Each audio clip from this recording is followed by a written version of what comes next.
You'll feel when your loved one's worshiping you versus loving you. And as a man, we're corrupted. So we eventually take advantage of this. Yes. Bella's been cooking me meals since we've met. An Italian French woman. I always kiss her hands. When you have a good wife, it makes you appreciate your mom more. Because you're like, dude, I didn't thank you enough.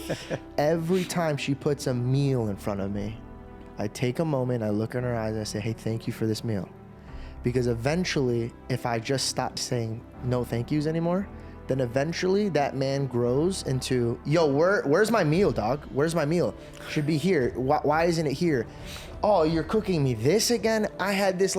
As a man, we evolve. We're just growing. And it's either you're growing in a blessing or you're growing in a curse. The problem with a man or a woman wanting a spouse who worships them is that you and I make terrible gods. Idols are, they're lame.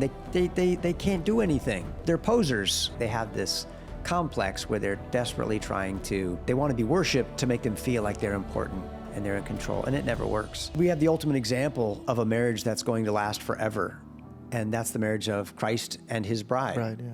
And we see how a husband is supposed to act by looking at Christ and how he lived. He did everything he did, not because his wife was perfect. She was so far from perfect. That's us. She's actually the one that put him on the cross, if you think about it.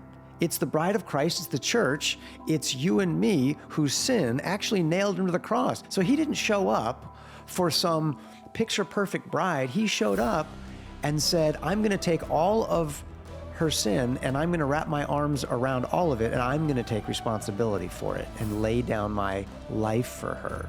Yeah, that's how we're supposed to be toward our wives.